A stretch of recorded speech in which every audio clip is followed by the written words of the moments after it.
Assalamu alaikum wa rahmatullahi wa barakatuh. Ahlan wa sahlan wa marhaban bikum. Welcome to the Moulana Sulaimaan Ravat show here on Hilaal TV. Well, the month of November is to leave us. We go into December. Normally in December, it's all about exam results. It's about holidays. You get excited for the holidays, or if you're going to do a last minute one, frantically you're searching for, someone who's letting go of their holiday package at the last minute for a ridiculously discounted amount, that kind of thing. But this year, it's a little bit different because of the ANC's elective conference. It's a big event every 5 years. Whether you vote ANC or not, you support ANC or not, whether you care about politics or not, it has an impact. It's the ruling party. It's the party with the biggest support, even if its support is on the decline. So as we get into the December month, which is normally what they call a festive period or a festive season and holiday and all of that, on the political scene, things are really hotting up. Everyone is now waiting with anticipation to see what's going to happen at the conference. We've got some sort of an idea now with the nominations list and all of that in terms of what is likely to happen, but you can never say with certainty. Politics in itself is so uncertain. And with the ANC, there are so many more variables and there are so many more issues. Once I heard someone give an explanation. They said it's like peeling an onion. Every time you take out one layer, there's another, and there's another, and there's another. So on the program today, we will be focusing on the ANC's elective conference, but also one or two other issues in terms of what's dominating headlines currently, both here in South Africa as well as internationally. We'll talk also a little bit about Twitter. Elon Musk, is he gone crazy, or does he know what many people don't? Does he have some sort of a strategy behind all the apparent madness? We'll touch on that also a little later in the program. So who's the guest? Mohammed Cajee of Asri. It's been a very long time since I've had the opportunity to engage with him on the TV platform. So I'm really excited about it. Mohammed, assalamu alaikum wa rahmatullahi wa barakatuh, and welcome. Walaikum salam wa rahmatullahi wa barakatuh, Moulana. It's really, really great to be with you on Hilaal TV for my first time, actually, and really exciting to get into the discussion with you. Absolutely. All right, so just to simplify it for our viewers, right? We saw earlier this week former President Kgalema Motlanthe hold a press briefing, announce that in each of the categories for the top 6 of the ANC, who are the nominees that had enough nominations to make it onto that list. So let's start there. What was the threshold? What needs to happen for a candidate to make it to that list? So, Moulana, basically the threshold to make it to the list is you have to be nominated by at least one province or at least one of the leagues. And we know that the leagues at the moment are basically under administration, so they all have task teams that are running them. So effectively, the provinces, like any candidate, had to be nominated by at least one province to make it onto the ballot. And these nominations, just to simplify it for listeners as well, these nominations allow these candidates to be on the ballot to be voted on at the conference. So it's not it's not a finality to say that these are the candidates themselves. Candidates can be nominated from the floor if they get 25% of the votes from the floor at the conference. But as it stands, these are the candidates that have been nominated and have won at least one province in terms of being the primary nominee from that single province.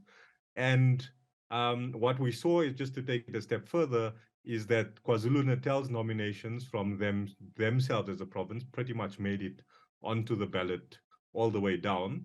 And similarly, with the what was seemingly the kind of Gauteng nominees as well. How likely is it for a candidate that didn't make it on the list, for example, Nkosazana Dlamini Zuma or David Mabuza or Lindiwe Sisulu, to get that 25% nomination? I mean, has it happened previously at an ANC conference? Is it likely to happen? Although technically it can. Well, technically it can. Let's do the numbers quickly. The approximation is about 4,000 delegates at the conference. Each branch gets a delegate based on the number of members that they have. I think the ratio is 1 delegate per 100 members in a branch. Majority of branches are, 100 members or less. They're not, there are branches that are are larger than that. But in general, you could go with an average of around a delegate per branch. The way the ANC is structured is that every ward in the country has a branch of the ANC. So that's where that number of 4,000 comes about. Now, if you had to think about it, 25% of the floor would be the equivalent of 500, no, 1,000 delegates at the conference supporting a motion to add an additional person onto the ballot. So, in previous years, I could be mistaken, but it has happened previously. But also remember that when that happened previously, the number of branches, the number of delegates, and so on weren't as big as it is now. So, 1,000 from the floor seems very, very unlikely unless there's been a very substantial campaign and a very substantial lobby in leading up to the conference for that to happen. So, that's kind of the things that we look at as analysts leading up to the conference to see, whether there's that level of activity taking place ahead of the conference to make that plausible. Now, it's suddenly happening out of nowhere at the conference, that's highly unlikely. So let's look at who didn't make it, right? Nkosazana Dlamini Zuma, Lindiwe Sisulu, David Mabuza, those are the bigger names that would stand out. How do you assess each one of the three and why they didn't make it? Look, so I was reading something today from the chair of that, the chair of the KZN province, speaking about why they didn't support Jacob Zuma and preferred to support Zweli Mkhize. A reminder that Jacob Zuma was vying for the national chairperson of the ANC. And their view was, Jacob Zuma is present on the NEC as ex officio. He was a former president of the organization. He's now a veteran of the organization. And that's the level of prestige and, presence that he should maintain within the organization. So, his home province as KZN didn't really support him in his campaign. And let's also remember that he was one of the primary individuals that was supporting Nkosazana Dlamini Zuma for the presidency. And similarly, because KZN backed Zweli Mkhize, that by and large meant that Nkosazana Dlamini Zuma and Jacob Zuma didn't make it onto the ballot. Then we have David Mabuza. David Mabuza is an interesting case because, as he's called the cat, he was the person who delivered the final kind of win to Cyril Ramaphosa in the last election. And the general sentiment was that, or the general feeling was that he wasn't going to make it onto the ballot this time around. He's not been very strong as a deputy president. He's not being very present as a deputy president. He's constantly been traveling to Russia for medical treatment. And so, David Mabuza seemed from the onset as a person who won the deputy presidency as a result of a deal that was made at Nasrec in 2017. So, also when it comes to the deputy presidency, there's a pattern that's been emerging where, the first term deputy president hasn't really been carrying on in that role, and the deputy president that's elected at this point would really be the person who then is likely to step up to the presidency because of the two-term limit within the ANC and the constitution. So when it comes to Mabuza, the man who was kingmaker 5 years ago can't make it onto the ballot this time. Is it primarily because he's no longer the premier of a province? He doesn't have, direct access to the political processes around the branches that give him that kind of base. His own province didn't nominate him. Absolutely. And you saw similarly the same with individuals that were previously referred to as the Premier League. So individuals like Supra, Ace Magashule, the position of the premier of a province gives you a power base in a constituency that then allows you to be able to build a kind of base to be able to vie for the top six within the ANC. And, at Nasrec in 2017, we saw Ace Magashule leave the Free State province and become the Secretary General of the ANC. And then you had David Mabuza leave Mpumalanga and progress into the deputy presidency. And essentially what happens then is there's a changing of the guard at a provincial level. And as you said, like the layers of an onion, politics has its own logic. And the power bases that those premiers then build and those secretary generals of those provinces then build for their own political careers means that, the individuals that previously held the power base within those provinces can't, whip in the sense those votes towards their own aspirations once they've stepped out of those offices. Now, Lindiwe Sisulu, she tried the last time around, she tried now. She seems quite desperate to want to get a top leadership position, but no one gave her a chance the last time around and even this time around. Is it purely living in a delusional world? What do you achieve by standing when you know you've got very little chance, and by antagonizing your political principal, meaning in this case the president, and running the risk of actually losing your cabinet position? Your words, not mine, Moulana. Delusional. I saw something on Twitter that said, her campaign managers or whoever she was paying took the money and didn't tell her the truth. Which is kind of possible at those high levels of politics. That you end up getting disconnected from what the actual reality is on the ground. And then I saw some articles earlier today where she's questioning, whether the process was fair and whether she was like, deliberately sidelined or isolated.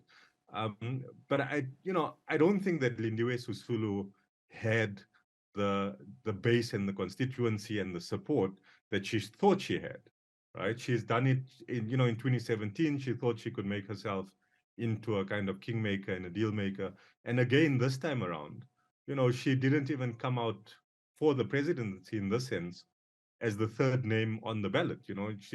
She was a couple of names down, and several of those who didn't make it. So, the reality with Lindiwe Sisulu and Nkosazana Dlamini Zuma, Jacob Zuma, Gwedi Mantashe as well, he is on the ballot for national chairperson, I think, if I'm not mistaken. But, it seems like this conference is pivotal in the sense of a generation of ANC leaders now kind of moving on to become kind of elders and veterans of the organization, and a new generation emerging in the sense of Paul Mashatile, Ronald Lamola, and so on. So let's talk about Paul as we move away from those who didn't make it to the ballot to those who made it to the ballot. He's got the biggest gap between the nominations he's received and the second most nominations in that category of deputy president. Now, here's an example of a man who was a provincial premier previously, came into the top six as the TG. We know last time around in Nasrec, Zwelim Kize was the TG. He couldn't make it. Paul seems to be the strongest in terms of nominations received thus far. What did he do right? Was it all about the fact that Ace Makashule got suspended as the SG and the late Jesse Duarte passed on, and that gave him access to provinces and branches as the acting SG that made the difference? Or is it that he played a very long game from the time he was premier? Does he still have that degree of support in his province, Gauteng? Look, I think that Paul Mashatile is probably the biggest winner. Like at this point in time, looking at those nominations, I think he's probably the biggest winner out of all of this, right? Part of the reason, I think you're correct in saying that the opportunity that him acting as Secretary General presented to him to have control of the machinery of the party and access to the processes and so on, I think would have absolutely played in his favor. I said it earlier that Paul Mashatile is effectively like the top three, right? Because he's acting, he's the Treasurer General, he's acting as the Secretary General, and he's pretty much been running the ANC and preparing the ANC for this conference, which means in the position of Secretary General, the ability to meet with secretary generals across the provinces, across the regions, which, within the ANC structures are the metros. And so that would have definitely given him an ability to communicate and access. But there is a level of support from Gauteng that he did carry through. And I think if we look forward beyond, him being kind of the dominant person in the best position for the deputy presidency, you also start seeing a shift in the power base of the ANC from KwaZulu-Natal, where it sat during the Zuma administration, and now shifting towards Gauteng, and the potential of Gauteng being the power base for at least the next 10 or 15 years, with Paul Mashatile as the deputy president, and very likely, considering his level of political astuteness and operations, to take the presidency in the 2027 ANC conference. All right, time for a break. When we come back, we continue the discussion with Mohammed Cajee of ASRI. Welcome back. So we're discussing the upcoming conference of the ANC. It's an elective one. The nominations list made public this week by former President Kgalema Motlanthe, and our guest on the program, ASRI's Mohammed Cajee. So, Mohammed, we discussed quite a bit in the first segment of the program about those who didn't make it onto the list, and why it's likely that they didn't, and the associated issues with that, and also Paul Mashatile being the biggest winner. The RET faction, which was the dominant faction going into Nasrec, had 5 years to prepare for this conference. Why is it that they have such a poor showing?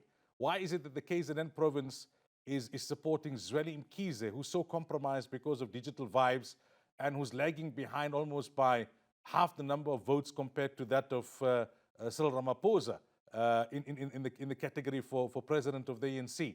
How did it come apart for them in the last 5 years? So, Moulana, I think when we analyze the situation, when we speak about the let's talk about the Premier League. So the Premier League, we'll talk about A Supra and David Mabuza, and then the RET faction includes Zuma and KZN and these former premiers of provinces. I think that the unraveling of the RET faction really goes hand in hand with the kind of anti-corruption efforts on the Ramaphosa side. If you look at the strategy and the process that was taken by the Ramaphosa administration to kind of defang the RET faction, it was largely a few elements. The one was the step aside rule, and the step aside rule directly led to Ace Magashule needing to step aside from his position as the Secretary General of the ANC, which is an incredibly powerful position, and him needing to step aside from the ANC and open up that position and hand it over to Paul Mashatile as the acting Secretary General, effectively meant that the only real power that faction had within the top six of the ANC, was through Ace Magashule, and that was kind of neutralized. The other was the public protector and the actions taken by the Ramaphosa administration relating to the public protector. And the Constitutional Court hearing was earlier this week, and the public protector has been, and when we say public protector, we're talking about Busisiwe here as the public protector, and she's been fighting tooth and nail to get back into that position. So those two major positions within the machinery, the one of the machinery of the ANC and the other one of the state, those two were neutralized very early on. What also happened was obviously the rebuilding of the National Prosecuting Authority, and the investigations and the prosecutions that took place, leading to some of these charges. Jacob Zuma ended up in jail for a very short period of time, not for corruption, but for contempt of court, or but like ultimately this faction or the RET faction wasn't really settled and able to proceed with their own strategies and their own uh, attempts to prepare for this conference. They were disrupted constantly through that period of time. And I think that's what really has led to a situation where they go into this conference really, really weak. Similarly, you could apply the same logic to the ANC in KwaZulu-Natal, right? As William Cajee, a former premier, left the province, had a very strong power base, moved on to the top six as a treasurer general. You had a ANC in KwaZulu-Natal that was supporting Cyril Ramaphosa post the 2017 conference, with Senzo Mchunu, who was supporting Cyril, and uh, the prosecutions in Durban in terms of the mayor of Durban and so on. So that disruption also took place within the ANC in KwaZulu-Natal. So add on to that the riots and the repercussions of the riots in KwaZulu-Natal, and then the floods in KwaZulu-Natal, the state of the KwaZulu-Natal economy, the inability for Durban to sort itself out and be able to be ready for the Durban tourist season. So it really seems like KwaZulu-Natal and the ANC in KZN was really in a shambles until the last conference. There seems to be a level of logic and a level of consistency that's now starting to emerge post the ANC KZN conference. But really, the time between the conference and between the KwaZulu-Natal conference and the national conference isn't sufficient enough for them to be able to build any kind of campaign for KwaZulu-Natal to be calling the shots at the conference.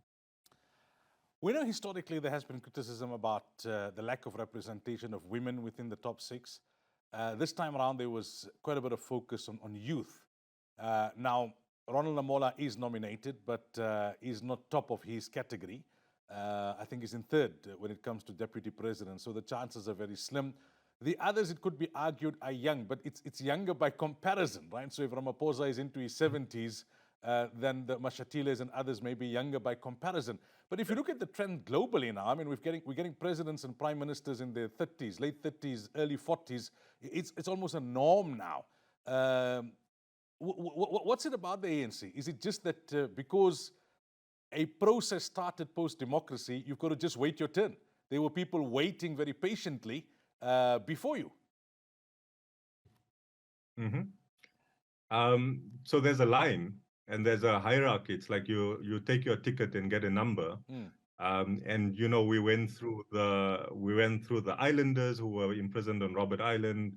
We went through the exiles, Thabo Mbeki and Isu Pahad, Aziz Pahad, and those individuals. We went through the African exiles, to so to say, and now we're kind of getting into the younger UDF generation. So Paul Mashatile, for example, and then seeing some of that happening within the provinces as well. Seeing Ronald Lamola on the ballot for deputy presidency is promising in some ways, because he's been impressive as a minister. He's being being touted as a future president of the country, and being able to secure that number of nominations this early on within his political career in the bigger scheme of things of the ANC, is quite promising, looking forward to the future in terms of the pipeline, or the succession planning within the ANC. So yeah, it's like, in reality, it is a case of saying, well, we're going through the generations one by one, and is that what's best for the country? Probably not, right? How positive is it for the country to have a person in his late 60s or early 70s governing the country, when the world is changing so quickly, and when, as you say, the generations, or the ages of the individuals in other countries like Canada or the UK are leaders in their 40s. Um, if Biden runs again for a second term, you know, the He Americans could might be have like rivaling a Mugabe. 80-year-old as president, right? So I guess the the fact that South Africa's population is a very young population would kind of point to the fact that the ANC really needs to figure out its ability to bring younger leaders into the NEC and into at least ministerial positions, even if the president and the deputy president, are in kind of their older years, at least try to bring in a younger NEC, and then a younger kind of generation of ministers who have the energy and have the focus. And the one person I'd like to point to here is, you know, Gwedi Montashe, for example. Is he the person you really want leading you out of an energy crisis? And the answer is no on so many fronts, right? No, absolutely. So if we look at Ramaphosa, right, I suppose many are saying he's got this in the bag. The only thing that can create an obstacle for him now is Pala Pala. But in terms of the nominations, it looks like it's his to lose. Mashatile we've spoken about, right? He's ahead by more than a mile in terms of the other nominees within the deputy president category. But then it's a bit of a mixed bag in the remaining four. Now, what does that tell us about Ramaphosa over the last 5 years? He doesn't seem to have been able to do a bit of a whitewash. Yes, the RET are weakened, KZN is weakened, but it seems like it's moving towards a very mixed bag of an NEC and a top six once again, which brings the whole issue of factionalism into play. Look, so I think what we can't tell now, and what we'll only know at the end of the conference, is what the shakedown of the NEC is going to be. So, the National Executive Committee, as we know, has been very, very factionalized. And that's kind of the policy platform of the ANC between conferences. It's 80 members or 100 members. I think it was 100 and it's been reduced again. But the national executive of the ANC is really, and the National Working Committee of the ANC is the highest decision-making body of the ANC between conferences. And the Cyril Ramaphosa campaign, if we can call it that, or faction, making sure that the NEC is strongly in their favor would be incredibly important to the stability and the ability to be able to focus on policy and growth and governance rather than the internal factionalization within the ANC, right? With the other positions, if you look at the Treasurer General position, for example, not very kind of well-known names. The Secretary General position as well, which is a key position within the ANC, not really a person who's incredibly well known within the ANC being on the ballot alongside the others. So that, how that shakes down between now and the conference is going to be what we're watching for, to see how it emerges. I think that, on the other hand, not having one slate kind of wiping the floor and the other slate completely excluded, as we've seen in the slate politics, might actually be a positive thing, right? That there's a door open for some sort of leadership to emerge that's back to, a kind of conference that's predictable and a conference that emerges with some sort of consistency rather than the total kind of slate politics that we've seen in the past, which was all or nothing. Either we win and we win everything, or either you lose and you lose everything. So on the other hand, it might actually be positive that you're not seeing that level of animosity between the different groups vying for these positions. All right, time again for a break. When we come back, we continue the discussion.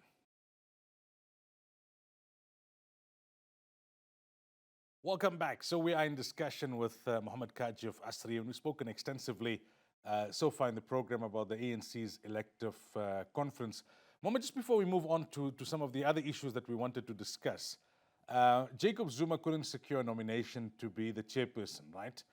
There was a time when he had total control, almost near total control of the NEC, of the ANC, and he was seemingly untouchable. All these motions of no confidence against him that just failed and fell flat. However, this ruling, this court ruling of the Supreme Court of Appeal with regards his parole, does he allow him to play victim again? Especially since it coincided with the Constitutional Court's ruling about Janus Valu's getting parole. And we know, legally speaking, it's two different issues, two different courts, but we saw politically, how the comparison came into play, that, okay, so Chris Hani's killer gets parole, but a Robben Islander, a former president of the country, a struggle stalwart, must go back to jail for contempt of court, not for murder. And yeah, the timing was really unfortunate for those rulings to happen exactly within the same week of the news cycle, right? I think, Jacob Zuma did have that power base. He had a very strong power base within the ANC. He had, control of the entire machinery of the ANC, as you've described. But he's really lost the support of his key province, and they've taken a decision to have not supported him for the chairpersonship of the ANC. However, you've heard Zweli Mkhize say it, where there is a unhappiness about the ruling, and the Department of Correctional Services is planning on appealing the ruling. And remember that the Jacob Zuma ruling was made by the Supreme Court, while the Janus Wallace ruling was made by the Constitutional Court. So there is a possibility that the SCA ruling can still be appealed at the Constitutional Court.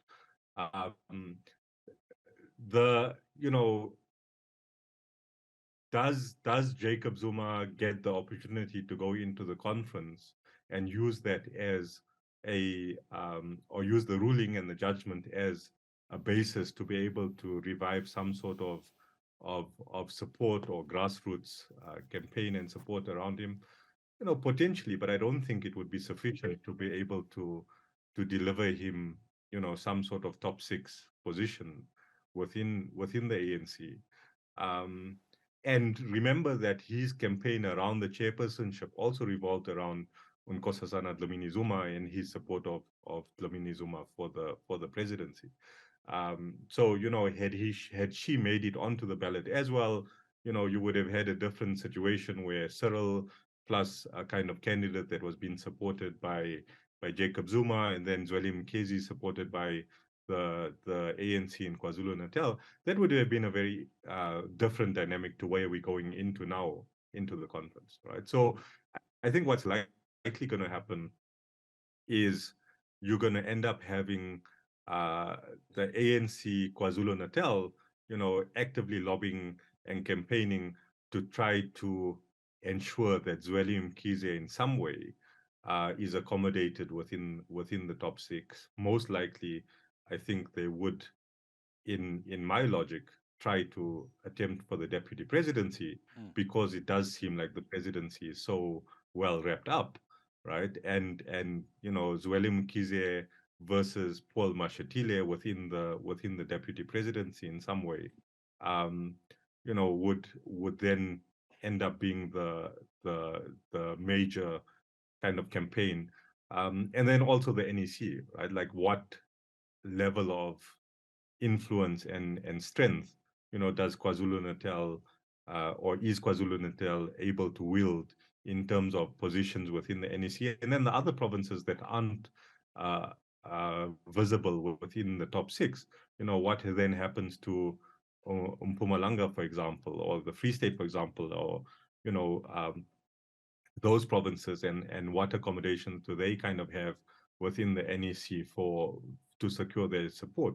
And the one thing we haven't spoken about, because it's really, it's worth mentioning, but it's also something that we kind of say is in passing, is like, where's the Western Cape and what's happening in the Western Cape? And the Western Cape, it seems, is a completely dysfunctional ANC, right? Or not present ANC within the conversations around this conference. And That's just kind of a point worth noting. And then also the Eastern Cape, a once very dominant ANC province and a once very dominant kind of a province in terms of providing leadership for the ANC. Also a province that doesn't really fare within the conversations going into this conference in December. All the while, we've got instability at local government level. Motions of no confidence are going out of fashion. You've got economic issues, repo rate going up, people struggling with their month-to-month bills. How do you tie this all up with the conference? Look, I think it's a result of um, the lack of focus and uh, effective governance of the ANC over the past 10 years, right? I think all of this, in some respects, is a result of these factional battles within the ANC. Obviously, there was the state capture era and the shelling out of state institutions and so on. But really now, there's really no excuse for fixing ESCOM, for example, and other state-owned enterprises. Um, Everybody, citizens and analysts and commentators and the media included, have given the Ramaphosa administration a lot of leeway all the way back from 2017 up to this point. We obviously need to remember that we had 3 years of a global pandemic that effectively shut down economies around the world. So there is this context and there is that backdrop. But at the end of the day, the effectiveness of several ministers within this administration, the factionalism within the ANC across the board, local level, provincial level, national level, ultimately impacted on governance. And it's not felt, where it's felt the worst is at a local government level, because that is the coalface of service delivery within the country. So, the shenanigans around Ekurhuleni and the city of Joburg, the motions of no confidence, Joburg having a mayor from the ANC for what was it, 2 or 3 weeks, a no confidence motion in Ekurhuleni that was supposed to install an EFF mayor as part of the alleged deal between the EFF and the ANC, and the EFF then supporting the ANC within the city of Joburg to deliver the city of Joburg to the ANC. All of that ultimately fell apart. And with the city of Joburg, the latest seems to be that it's all been left to January now, with the motions of no confidence being withdrawn yesterday. There was talk that in the city of Joburg, the minority parties were offering to govern the city, to lock out the DA, and govern the city on behalf of the ANC, until the EFF and the ANC were able to come to a deal in terms of Ekurhuleni and the city of Joburg and the governance of it. I think what's interesting there to note is the willingness of the EFF then to step up. And, Moulana, you would have also noticed that we don't talk about the EFF as much as we used to. It's, might be because they're not kind of throwing punches in Parliament. Parliament's been virtual for a long time, so you can't kind of, have a spectacle in Parliament to prevent Parliament from sitting.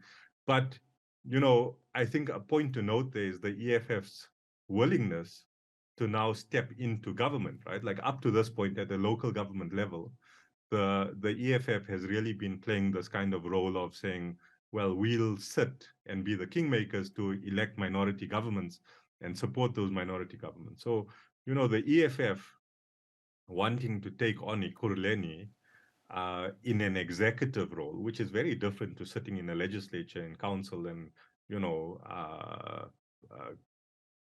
heckling the executive.